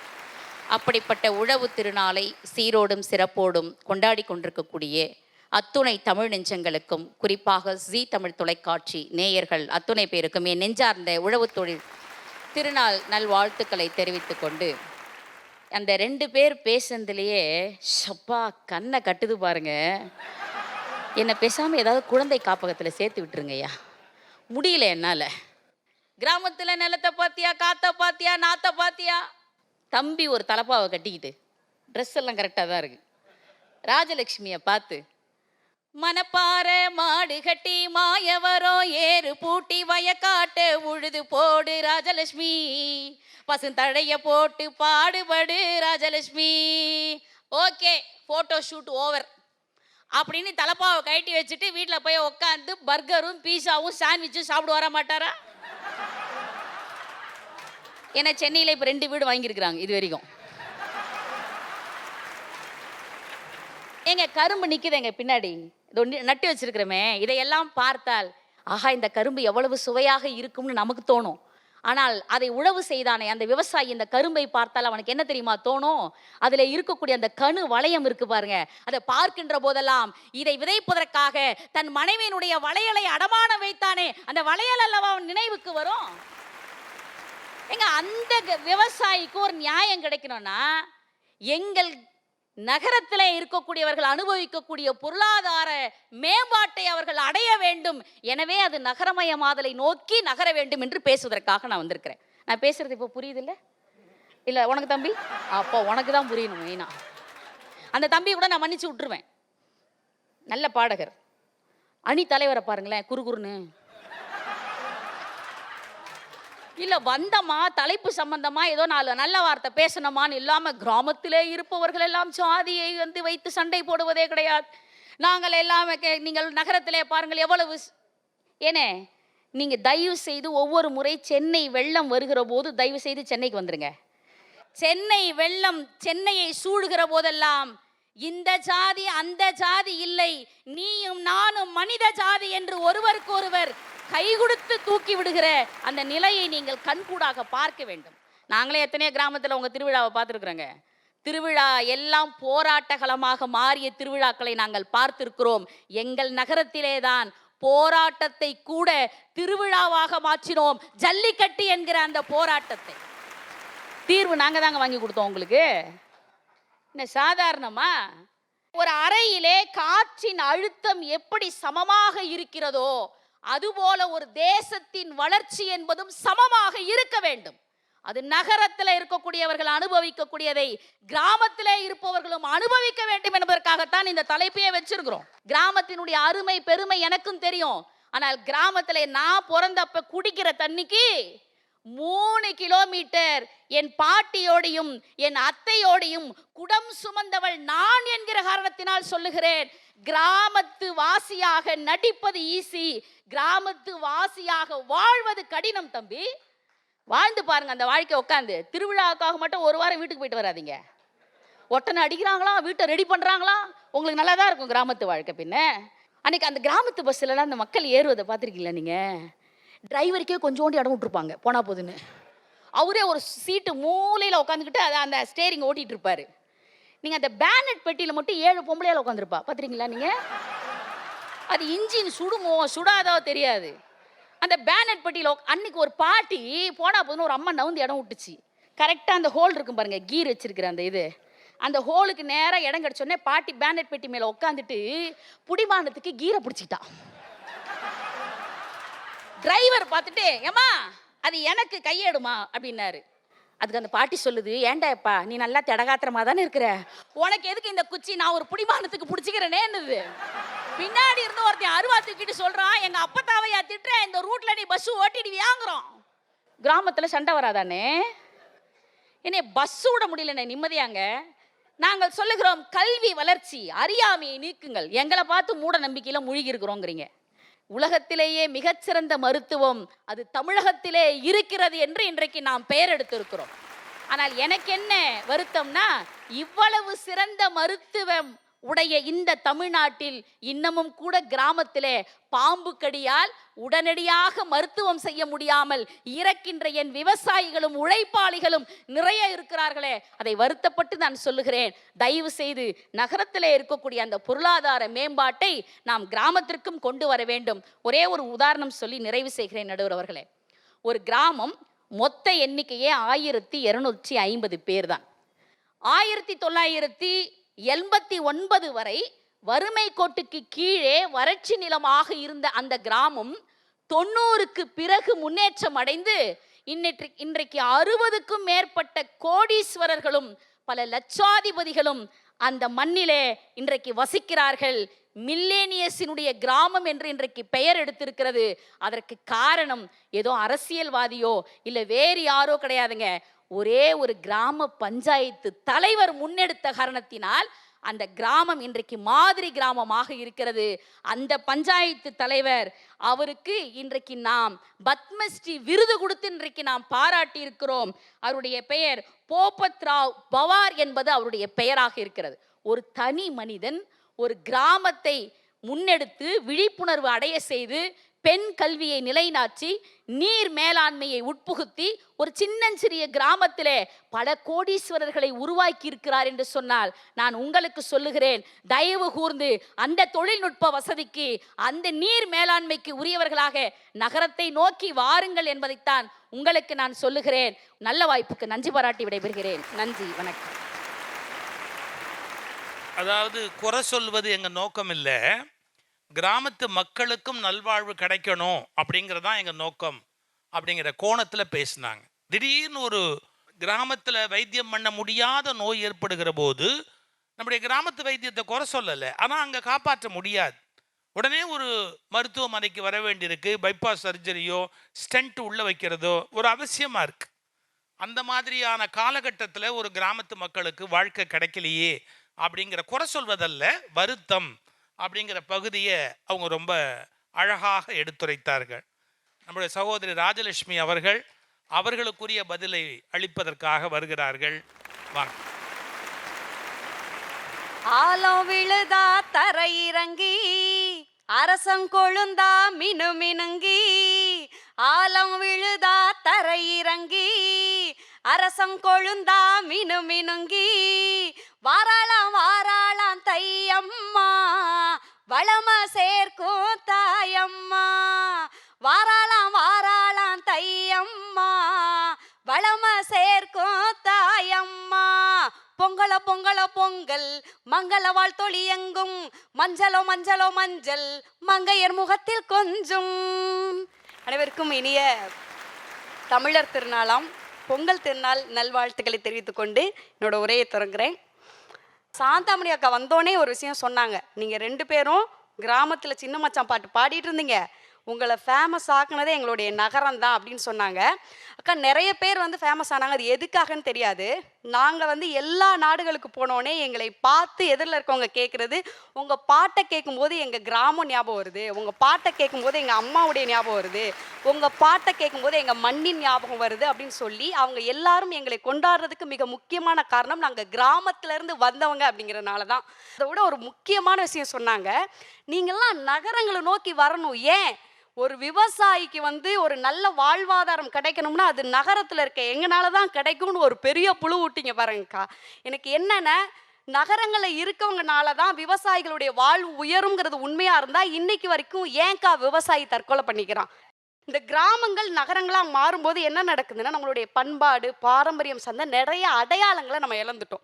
நம்மள்ட்ட இருந்த உணவு முறை இன்னைக்கு இல்லை, நம்மள்ட்ட இருந்த உடை கலாச்சாரம் குறைஞ்சிடுச்சு, நம்மள்ட்ட இருந்த விளையாட்டு இன்னைக்கு இல்லை, நம்மள்ட்ட இருந்த நிறைய விஷயங்களை இந்த நகரமயமாதல்னால நம்மளை தொலைச்சிருக்கோம். ஏன் இன்னைக்கு நம்மள்ட்ட எவ்வளோ விளையாட்டுகள் இருந்துச்சு, பல்லாங்குழி, பரமப்பதம், பச்சை குதிரை, கண்ணாமூச்சி, நொண்டி, கிச்சு கிச்சு தாம்பலம், நிறைய விளையாட்டு இருந்துச்சு. இந்த எல்லா விளையாட்டையும் நம்மள்ட்ட இருந்து பிடுங்கிட்டு கிராமத்தில் இருக்க குழந்தைகிட்டையும் கொண்டு போய் செல்ஃபோன் கொடுத்துருக்கீங்க. இந்த செல்ஃபோன் விளையாடுற குழந்தைங்க எல்லாரையும் நான் கவனித்து பார்த்தா ஒரு விஷயம் அதில் தெரியுது. அவன் என்ன பண்ணுறான்னா, செல்ஃபோனில் கேம் விளையாண்டுட்டே இருக்கான். அவன் தோக்க போகிறான்னு தெரிஞ்சால் டக்குன்னு கட் பண்ணிவிட்டு வேறு கேம் விளையாடுவான். இதுலேருந்து என்ன தெரியுதுன்னா, அவனால் அந்த தோல்வியை தாங்க முடியாதுன்னு தெரியுது. ஆனால் கிராமத்து விளையாட்டுகள் ஒரு விஷயம் சொல்லி கொடுத்துருக்கு. என்ன தெரியுமா? நீ தோத்து போவ, உன்னை பக்கத்தில் இருக்கவன் கிண்டல் பண்ணுவான், ஏளனம் செய்வான், ஒரு விளையாட்டில் நீ ஜெயிப்ப, இன்னொரு விளையாட்டில் இன்னொருத்தையும் ஜெயிப்பான். இது எல்லாத்தையும் நமக்கு சொல்லி கொடுத்தது கிராமத்து விளையாட்டு. அது எல்லாத்தையும் பறிச்சது இந்த நகரமயமாக்கல். நாங்கள் 2 பேரும் சேர்ந்து ஒரு ஆரோக்கியமான உணவு நம்ம சாப்பிடணுங்கிறக்காக ஒரு பாடல் பண்ணியிருந்தோம். அதில் நம்ம தின்பண்டங்களை வச்சு ஒரு ரைம்ஸ் மாதிரி ஒன்று ரெடி பண்ணியிருந்தோம். கமரு கட்டு, கடுக்கு மிட்டாய், கடிச்சு திங்க, கடலை மிட்டாய், வாய் மணக்கும் சூட மிட்டாய், வலிஞ்சு வரும் தேனு மிட்டாய், இலந்த பழம், கொடுக்கப்புளி, உப்பு போட்ட ஒட்டு மாங்காய், கலாக்காய், கொய்யாக்காய், கட்டி வச்ச பனங்கிழங்கு, பொட்டு கடலை, பொறி உருண்டை, வாங்கி தின்னு பாரு, வாழங்காலம் 100 100 இப்படின்னு ஒரு ரைம்ஸ் இருக்கும். இன்னொரு முக்கியமான விஷயம், நம்ம வாழ்க்கை முறையை பற்றிலாம் பேசும்போது காதலை பேசாமல் இருக்க முடியாது. நம்ம இந்த காதல் கூட கிராமங்களில் வந்து ரொம்ப அழகாக இருந்துச்சு. அது இந்த நகரங்களில் டேட்டிங் அப்படி சொல்லி ஒரு பழக்கம் வந்திருக்கு. என்னென்னா, பார்த்தோன்னே டேட்டிங் ஒரு 2-3 மாதத்தில் எல்லாமே பேசி பழகிடுறாங்க, அப்புறம் பிரேக்கப், அவ்வளோதான். உடனே ஆரம்பித்து உடனே முடிஞ்சிருது. நீங்கள் கிராமத்தில் பெரிய சண்டையராக இருப்பான், ஊரில் எல்லாத்தையும் வம்புக்கு போவான். அவன் பிடிச்ச பொண்ணுகிட்ட போய் ஒரே ஒரு வார்த்தை மட்டும் பேசுறதுக்கு அவனுக்குள்ள ஒரு தவிப்பு வரும் பாருங்க. அந்த புள்ள வரையில அப்படியே கையில் இறக்கி விடுவான், பட்டன்லாம் இங்கே மாட்டிடுவான், உள்ளெல்லாம் வேர்த்துரும், வார்த்தையே வராது. பக்கத்தில் இருக்க ஃப்ரெண்டை ஒரு ஆள் பண்ணிடுவான், என்ன புள்ள அப்படின்னு கேட்கறதுக்குள்ள நடுங்கும் அவனுக்கு. அப்போ கூட என்ன புள்ள, ஐ லவ் யூலாம் சொல்ல மாட்டான், மாமனை கட்டிக்கிறியா அப்படின்னு கேட்பான். அதில் ஒரு பண்பாடு இருந்துச்சு, இந்த இன்னசென்ட்ல ஒரு அழகு இருந்துச்சுல. இந்த அழகெல்லாம் நம்ம இழந்துட்டோம் இந்த நகரமயமாதல்ல. ஆனால் உண்மையிலே எழிலரசி அக்காட்ட எனக்கு ரொம்ப பிடிச்ச விஷயம் என்னென்னா, அக்கா என்ன பண்ணாங்கன்னா, கிராமத்தில் இருக்க நிறைய நல்ல பாயிண்ட் தான் பாதி பேசுனாங்க. எங்கள் அன்றைக்கி தான் அவங்க நிறைய பேசுனாங்களே, ரொம்ப பிடிச்சிச்சு. ஐ லவ் யூக்கா. அப்போ அவங்க ஒரு விஷயம் சொன்னாங்க, பாட்டி மருத்துவங்கிறது சூப்பராக இருக்குன்னு சொல்லிட்டு இன்னொன்று கேட்குறாங்க. டவுனில் நீங்கள் பெரிய பெரிய நோயெல்லாம் வந்தால் டவுனில் தான் வரணும், சத்தியமாக டவுனுக்கு தான் வரணும். மருத்துவம் கண்டுபிடிச்சதும் நீங்கள் தான், நோயை கண்டுபிடிச்சதும் நீங்கள் தான். அதனால் நாங்கள் டவுனுக்கு தான் வந்தாகணும், வேறு வழி இல்லை. ஆனால் பாட்டிகிட்ட வந்து அன்றைக்கி நிறைய மருத்துவம் தெரியும் பாட்டிக்கு. என் குழந்தைக்கு 2 வயசு இருக்கும்போது இந்த குடல் இறங்கிடுச்சுன்னு சொல்லுவோம், அது பயங்கரமாக அழுதுருக்கான், 2 நாளாக அழுகுறான். நானும் எல்லா டாக்டர்கிட்டையும் காட்டிட்டேன், சரியாயிருந்தாங்க, சரியாகலை. ஒரு 2 வீதி தள்ளி ஒரு பாட்டி இருந்தாங்க, கூட்டி போய் கொடுத்து இந்த ஏதோ குடல் இறங்கிடுச்சு பாட்டி அப்படின்னு என்னவோ பண்ணாங்க. அவ்வளோதான், அடுத்த 1/2 மணி நேரத்தில் நார்மல் ஆகிட்டான். இன்றைக்கி நம்ம பாட்டிகிட்ட தெரிஞ்ச நிறைய மருத்துவங்கள், பாட்டிகிட்ட தெரிஞ்ச நிறைய விஷயங்கள் எல்லாத்தையுமே நம்ம இழந்துட்டோம். அதுக்கு காரணம் வந்துட்டு இந்த நகரமயமாதல் தான். அதுக்கும் கூட கவிஞர் ஏகாதசி அவர்கள் ஒரு பாடல் சொல்லியிருக்காரு, அதை மட்டும் 4 வரி பாடி நான் முடிச்சிடறேன். ஒரு ஊரில் ஒரே ஒரு கிழவி, அவ உருவம் உடஞ்ச பாதி வளவி, வெத்தலை போட்ட வாயி காவியம் உடுத்தும், அவ துப்பிய இடமெல்லாம் ஓவியம் கிடக்கும், கட்ட சாஞ்சக்கிற கையகள வீடு, வாழுதையா தனியா வயசான கூடு, கபடி வீரனும் கதற கதற சுளுக்கு எடுத்து சரி செய்வா, கர்ப்பிணி பெண்ணுக்கு இலவசமா பிரசவம் பலாவகமா, அம்மனுக்கு கும்மி பாட்டு அழகா பாடுவா, ஆலமர கண்ணி பொங்க கொலவ நல்லா போடுவா, குறுக்கு ஒடிய கலை எடுத்து கூழு கஞ்சி குடிச்சிருவா, பாதி வைத்த பட்டினியாக்கி பூனையும் நாயையும் வளர்த்திடுவா, தேய்க்காத சேலை போல தேகத்தில் 1000 சுருக்கம், இவ அழுத கண்ணீரோ கடலின் அளவு இருக்கும், 10 பிள்ளை வளர்த்த ஏழை என்னையடா, கடைசியில் இவள் துணைக்கு தாவாரத்தினையடா. இன்னைக்கு கிராமங்கள் நகரமயமாகறதுனால பாட்டியை மட்டும் இழக்கலை, பாட்டி இழந்திருக்கோம், மருத்துவத்தை இழந்திருக்கோம், உணவை இழந்திருக்கோம், கலைகளை இழந்துட்டோம், கலை சொற்களை இழந்துட்டோம். நிறைய இழப்புகளை தாங்கிக்கிட்டு இருக்க நாங்கள் எங்கள் கிராமங்கள் நகரமயமாவதை ஒருபோதும் நாங்கள் கொடையாக நினைக்க முடியாது. கொடுமை என்று சொல்லி தந்த வாய்ப்புக்கு நன்றி கூறி விடைபெறுகிறேன். நன்றி, வணக்கம். ரொம்ப அருமையான ஒரு அனுபவத்தை கொடுத்தாங்க. எங்கேயோ ஒரு கிராமத்திலேயே நாம் இருக்கிறது, அதுவும் அந்த கண் முன்னாடி அந்த பாட்டி, அந்த வளவி, அந்த கிழவி, அவள் கையில் அந்த உடஞ்சி போன வளவி, அப்படியே அந்த தோற்றத்தை நம்முடைய மனது முன்பாக கொண்டு வந்தார்கள். அவர்களுக்குன்னு ஒரு தனி கலை இருக்குது, இசை இருக்குது, இயல் இருக்குது, சிந்தனை இருக்குது, ஒரு நல்ல பேச்சு திறமையும் அவர்களிடத்தில் இருக்கிறது என்பதை ரொம்ப மகிழ்ச்சியோடு இன்றைக்கு பார்க்கிற ஒரு வாய்ப்பு தம்பதிகளுக்கு என்னுடைய வாழ்த்துக்கள். இப்போ நாம் ரொம்ப ஆவலாக எதிர்பார்த்து கொண்டிருக்கிற நம்முடைய நகரத்தந்தை, ஏன்னா நகரங்களை காப்பாற்றுறதுன்னா அவர் வராரு, அதனால் நகரத்தந்தை மோகன சுந்தரம் அவர்கள். நான் என்றும் வணங்கி மகிழும் நடுவர் அவர்களே, மேடையில் அமர்ந்திருக்கும் அறிஞர் பெருமக்களே, ஜி தொலைக்காட்சியின் நேயர்களே, அவையோர்களே, உங்கள் அனைவருக்கும் என்னுடைய பணிவான வணக்கமும் தமிழர் திருநாள் வாழ்த்துக்களும். கிராமப்புறங்கள் நகரமயமாக்கல் கொடுமையே என்று எனக்கு முன்னால் எதிரணியிலே பேசினார்கள். அதில் செந்தில் ரொம்ப வருத்தப்பட்டார். அறம் என்பது கிராமத்தில் தான் இருக்கிறது, நகரத்தில் யாராவது ஆக்சிடெண்ட் ஆனால் கூட கண்டுக்காமல் போயிடுறாங்க, அப்புறம் நடுவர் வேறு கூட செல்ஃபி எடுக்கிறாங்க. அறம் அதிகமாக இருக்கிறது நகரத்தில் தான். செல்ஃபி எடுக்கிறது சும்மா இல்லைங்க, அதை எல்லாருக்கும் அனுப்பிச்சு அந்த ஆளை ஐடென்டிஃபை பண்ணுறது. அவன் சொந்தக்காரன் எவனாவது பார்த்தானா ஓடி வருவான்றதுக்காக. அடிப்பட்டவனை வச்சு ஃபோட்டோ எடுத்துட்டு நாங்கள் என்ன பண்ண போகிறோம், ஆல்பத்தில் வைக்க போகிறோம்? அப்படி மட்டும் நினச்சிடாதீங்க. உண்மையிலே சார் ஒருத்தர் அடிப்பட்டான் சார், பிரச்சனைங்க. சிட்டி வேறு, கிராமம் வேறு. ஒருத்தர் அடிப்பட்டான் சார், நான் ஹாஸ்பிட்டலுக்கு கூட்டி போனேன் சார். டாக்டர் வந்தார், மயக்கம் தெளிஞ்சிச்சு அவனுக்கு. அதுக்குள்ளே ஆக்சிடென்ட் கேஸுன்னு போலீஸ் வந்துட்டார்.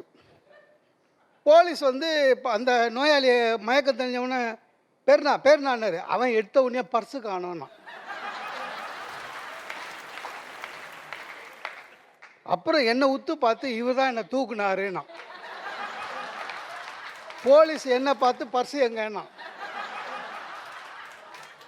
டாக்டர் எனக்கு தெரியும், என்ன தெரியுது டாக்டருக்கு. டாக்டர் சொல்கிறார், சார் இவர் மோகன சுந்தரம் சார் பட்டிமன்றம் பேசுவார்னு.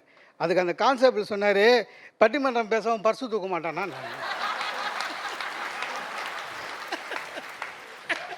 கிராமத்தில் யாருக்கும் பர்ஸே கிடையாது, அவங்க லுங்கியே ஜாஸ்தி. அதனால் அதெல்லாம் ராஜலட்சுமி ரொம்ப அற்புதமாக பேசுனாங்க, வாழ்த்துக்கள். அவங்க ரொம்ப நேரமாக பேசுறது காதலை பற்றி, அதில் கிராமத்து காதல் எக்ஸ்பீரியன்ஸு. நம்ம ஒன்றும் பண்ண முடியாது, நமக்கு அந்த அளவு காதல் பேச தெரியாது. அது வேறு செந்தில். Correct correct correct. எப்போ பாரு ஏகாதசி எழுதினார். யாருப்பா அவரை? ஒரு வாட்டி பார்க்கலாம் அவரை. எனக்கு ஏகாதசி விரதம் தான் தெரியும். நீ பாட்டு பெரிய பெரிய பாட்டாக பாடிட்டு ஏகாதசி ஏகாதசி. சார் ஒன்று, நாங்கள் கிராமத்துக்கு எதிரி இல்லை. நாங்கள் வயல் வேண்டாம் என்று சொல்லவில்லை. வயல்வெளியிலே வேலை செய்பவர்களும் வசதியாக வாழ வேண்டும் என்று சொல்லுகிறோம். அந்த வசதி நகரமயமாக்கினா தான் வரும். சார் மக்கள் எங்கே சார் போவாங்க? எங்கே மகிழ்ச்சியும் வசதியும் இருக்கிறதோ அங்கே தான் போவாங்க, இல்லையா? நகரத்தில் இருங்க சார், 4 பாஷை தெரிஞ்சுக்கலாம். நானும் இந்தியே பேச ஆரம்பிச்சிட்டேன். அதுக்காக நான் பிராத்மிக் படித்தேன்னா அதெல்லாம் இல்லை, ஒன்றும் படிக்கல. உடுப்பி ஹோட்டலில் பார்சல் வேலை செய்கிற பீகார்கார பசங்கிட்ட பேசி பேசியே ஹிந்தி கற்றுக்கினேன். கிராமத்தில் அது முடியுமா சார்? கிராமத்தில் இருக்கிற பையங்களுக்கு கல்யாணம் ஆகிறதே பிரச்சனை சார். நீங்கள் போட்டு பாருங்களேன், மணமகன் ஆக்குபேஷன் அக்ரிகல்ச்சர் ஒருத்தம் ஒன்று கொடுக்க மாட்டான். விவசாயிக்கு ஒருத்தம் ஒன்று கொடுக்க மாட்டான். ஆனால் நகரத்தில் அந்த மாதிரி இல்லை சார். ஒரு ஐடி கார்டு வச்சுருக்கான் சார், அசிஸ்டண்ட் அட்மினிஸ்ட்ரேஷன் அப்படின்னு. பொண்ணு குத்த உடனே விசாரிக்கிறான், லிஃப்ட் ஆப்ரேட்டராக இருக்கான். அவன் அசிஸ்டண்ட் அட்மினிஸ்ட்ரேஷன் போட்டிருக்கான். இவனுங்க அவனை ஆஃபீஸர் நினச்சிக்கினாங்க. சார், கிராமத்தில் இருக்கிற மாமியார் மருமக பார்த்தீங்கன்னா இன்றைக்கும் எளிய மூலியமாக தான் இருக்காங்க சார். அந்த பழக்கம் மாறல. சென்னையில் சிட்டியில் அந்த மாதிரி இல்லை. மாமியாரும் மருமகனும் ஒரே சின்ன ஃப்ளாட்டில் ஒருத்தர் மூஞ்சி ஒருத்தர் பார்த்துக்கின்னு ஃப்ரெண்ட் ஆகிடுதுங்க. ஃப்ரெண்டுனா பயங்கர ஃப்ரெண்ட் ஆகிடுதுங்க சார். ரெண்டும் உட்காந்து ஒரே சீரியல் பார்க்குது. அதில் மருமக சொல்லுது, சீரியலில் ஒரு பையன் ஸ்மார்ட்டாக வரான். மருமக வந்து மாமியார்கிட்டே சொல்லுது, ஸ்மார்ட்டாக இருக்கான்ல அப்படின்னு. அதுக்கு மாமியார் சொல்லுதுங்க, நமக்குன்னு வந்து வாச்சிதுங்களேன்னு.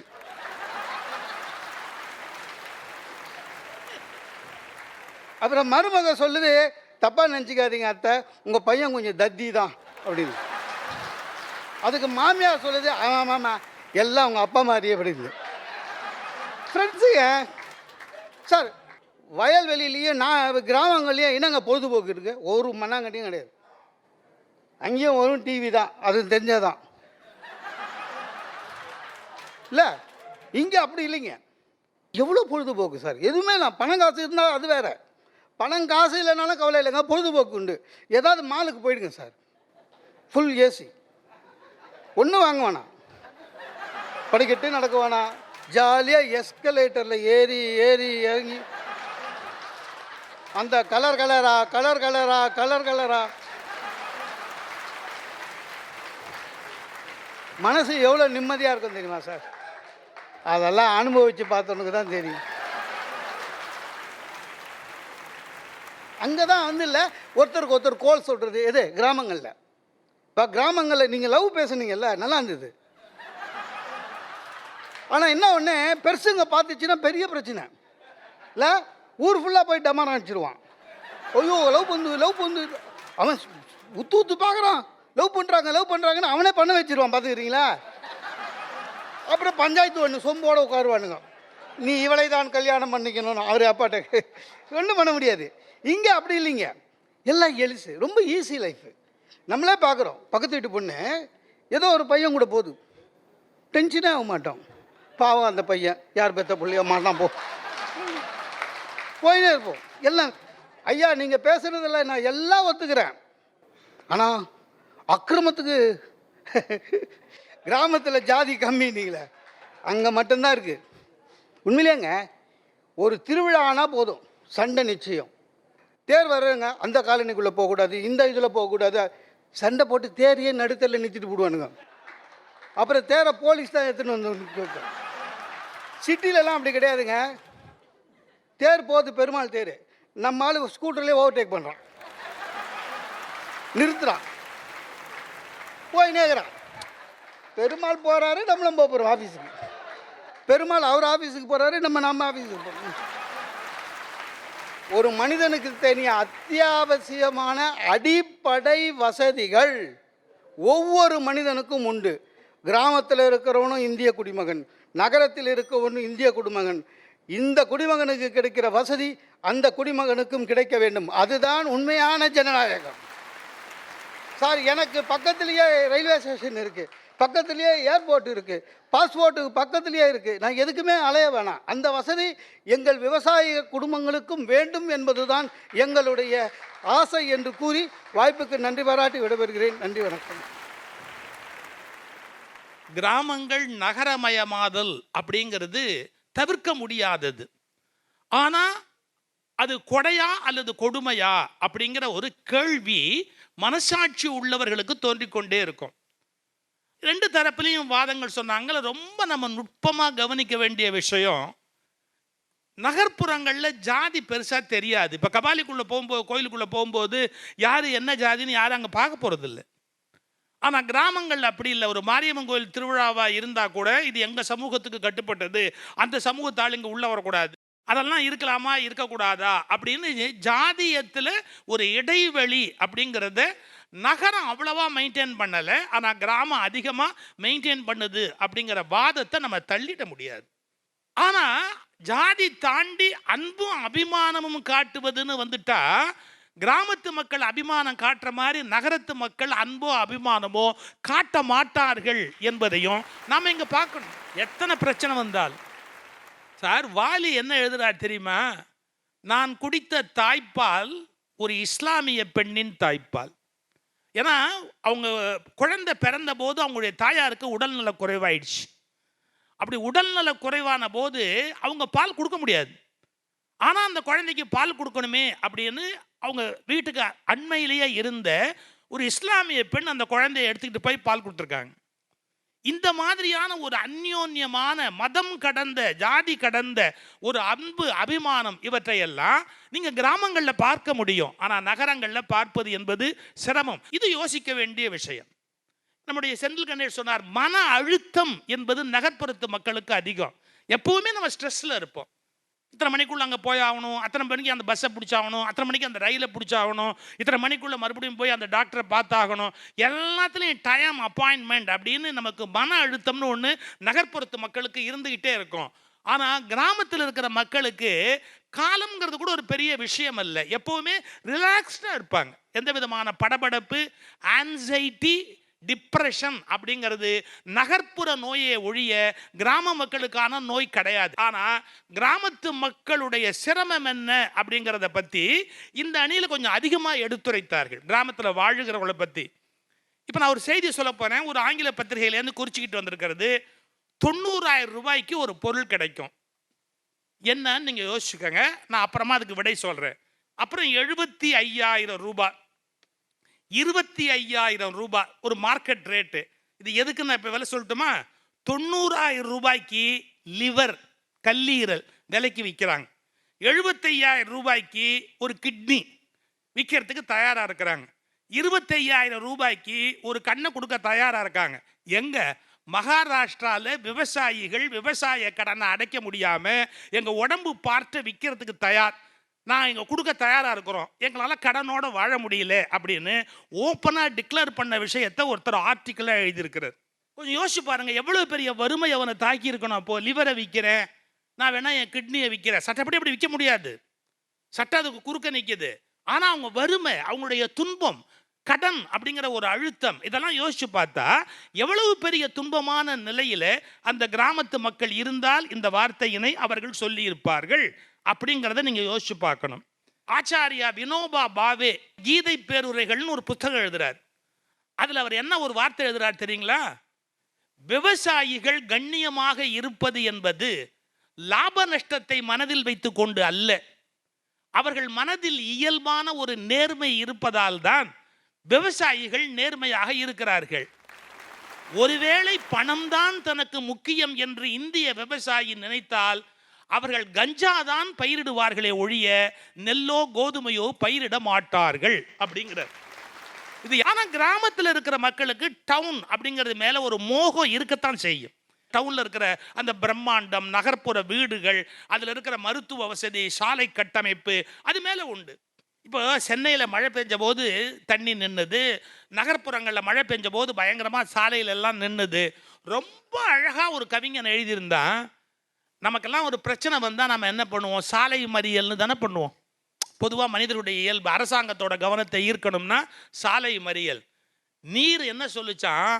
நாங்கள் மழையாய் பெய்கிற போது ஏரியிலும் குளங்களிலும் நிரம்புவதற்கு ஏற்பாடு இருந்தது, எல்லாவற்றையும் நீங்கள் அழித்து விட்டீர்கள் என்பதால் தண்ணீர் செய்த சாலை மறியல் தான் அது சாலையிலேயே வந்து நின்று கொண்டது. அப்போ அந்த நீர், அதனுடைய நீரின் மேலாண்மை, அந்த இயற்கையோடு கூடிய வாழ்வு, இவையெல்லாம் எவ்வளவு முக்கியமான ஒன்று, அதை நாம் மாற்றலாமா அப்படிங்கிற ஒரு கேள்வி இருக்கு. இதுல சில சிறப்பு இருக்கு, அதுல சில சிறப்பு இருக்கு, இதுல சில குறை இருக்கு, அதுல சில குறை இருக்கு. சார், அந்த காலத்துல கிராமங்கள்ல இன்னொரு பழக்கம் உண்டு தெரியுங்களா? மனைவி கேட்பா, சோத்துல தண்ணி ஊத்துட்டுமா அப்படின்னு. இன்னும் கடைசி பஸ் வரலம்மா. ஏன், ஒருவேளை கடைசி பஸ்ஸில் கூட நம்ம சொந்தக்காரன் வரலாம், வந்தால் அவனுக்கு சாப்பாடு போட வேண்டியிருக்கும், கடைசி பஸ் வந்துட்டு போனதுக்கு அப்புறமா சோத்துல தண்ணி ஊற்று அப்படின்பா. இப்படியெல்லாம் இன்னொரு மனிதனுடைய கஷ்டத்தை பற்றி நினைக்கிற இளகிய மனம் அப்படிங்கிறத கிராமத்தாரிடமிருந்து நகர்ப்புறத்து மக்கள் பெற்றுக்கொள்ள வேண்டும். ஏன்னா அதான் நம்முடைய தாய் வீடு, நம்ம அங்கேயும் தானே வந்தோம். எதிர் வீட்டில் யார் இருக்கான்னு தெரியாது, பக்கத்து வீட்டில் எனக்கு யார் இருக்கான்னு தெரியாது. கொரியரில் வந்து கேட்பான், நாராயணசாமி எங்கே இருக்காரு? தெரியாதுப்பா. நாராயணசாமின்னு யாராவது ஒருத்தர் இந்த ஃப்ளாட்டில் இருக்காரான்னு எனக்கு தெரியாது. அப்படி ஒருத்தர் உயிரோடு இருக்காரா இல்லையான்னு எனக்கு தெரியாது அப்படின்பா. யாருடான்னா இவன் எதிர் வீடு நேரா. அப்புறம் சொல்லுவான், என் சாமின்னு தானே அவர் போர்டு போட்டிருக்கிறாரு, அவரா நாராயணசாமி அப்படின்னு பெருசாக அதுக்கு ஒரு பெரிய விளக்கமெல்லாம் வேற கேட்பான். எதிர் வீட்டில் இருக்கவன் யாருன்னே தெரியாமையே 8 வருஷம் இந்த மெட்ராஸில் ஒரு ஃப்ளாட்டில் பல பேர் குடியிருப்பான். கிராமத்தில் அப்படி இல்லை. அந்த தெருவழியா எவன் போனாலும் அவன் ஜாதகத்தையே கேட்டுட்டு தான் மறுவேலை பார்ப்பாங்க. நீ யாரு, எந்த ஊர், ஏன் இங்கே வந்த, ஏன் இந்த வழியாக போகிற, யார் வீட்டுக்கு போகிற, என்ன விசேஷமாக போகிற, என்ன வகைக்கு போகிற, எல்லாம் கேட்பாங்க. ஸோ நகர்ப்புறத்து மக்கள் கிராமப்புறத்து மக்களிடமிருந்து சில விஷயங்களை மனித தன்மையை கற்றுக்கொள்ள வேணும். இது ஒரு பக்கம் வச்சுங்க. நகர்ப்புறத்தில் இருக்கிற வசதிகள், ஸ்பெஷல் அம்யூனிட்டிஸ், நல்ல ஹாஸ்பிட்டல், நல்ல சாலைகள், வேறு பல வசதிகள்லாம் இருக்கு இல்லையா நகர்ப்புறத்தில் அப்படின்னு. எல்லா உணவுப் பொருளும் எல்லா காலத்துலேயும் கிடைக்கும், எல்லா மருந்துகளும் எல்லா காலத்துலேயும் கிடைக்கும். வாழ்க்கை முறை பஸ்ஸுங்கிறது ராத்திரி கூட நம்ம ஒரு இடத்துல ஒரு இடத்துக்கு போய் சேருவதற்கு வாகன வசதிகள் நமக்கு கிடைக்கும். இந்த நகர்ப்புறத்தில் இருக்கிற வசதிகள் கிராமத்துக்கு கிடைச்சா கிராமம் அழகானது. ஆனால் நகர்ப்புறத்து வசதிகள் மட்டும் அவங்களுக்கு கொடுக்கப்பட்டு விட்டா ரொம்ப நல்லா இருக்கும். இதை யோசிச்சவர் யார் தெரியுமா? இதுக்குன்னே ஒரு ஸ்கீம் கொண்டாந்தார். பல பேருக்கு அது தெரியவே தெரியாது. என்ன, புறா அப்படின்னு ஒரு ஸ்கீம். அது யார் கொண்டாந்தது தெரியுமா? டாக்டர் அப்துல் கலாம். இந்த புறாங்கிறது என்ன தெரியுங்களா? Provision of urban amenities, provision of urban amenities to rural areas. So rural area ரூரல்ங்கிற கிராமமாகவே இருக்கணும். ஆனால் நகர்ப்புறத்து வசதிகளை மட்டும் அவங்களுக்கு கொடுக்கணும். அங்கேயும் நெட்டு கிடைக்கணும், அங்கேயும் ஃபோன் கிடைக்கணும், அங்கேயும் நல்ல கனிகள் கிடைக்கணும், அவங்க விரும்புகிற அந்த வாழ்க்கை எல்லாமே அவங்களுக்கு கிடைக்கணும். அதை கனவு கண்டார் டாக்டர் அப்துல் கலாம். நாம் அதை நிறைவேற்றி கிராமம் கிராமமாகவே இருக்கணும். கிராமத்து மனிதத்தன்மை உடையக்கூடாது. ஆனால் நகர்ப்புற வசதிகளெல்லாம் கிராமங்களுக்கு வர வேண்டும். இந்த பொங்கல் நல்நாளிலே நகர்மயமாக கிராமங்கள் ஆகிவிடக்கூடாது. நகரத்தின் வசதிகள் மட்டும் கிராமங்களை சென்றடைய வேண்டும் என்பதை நம்முடைய விருப்பமாக தெரிவித்து அதற்கான முயற்சியில் ஈடுபடுவோம் என்று கூறி வாய்ப்புக்கும் ஜி தொலைக்காட்சி நேயர்களுக்கும் நன்றி கூறி விடைபெறுகிறேன்.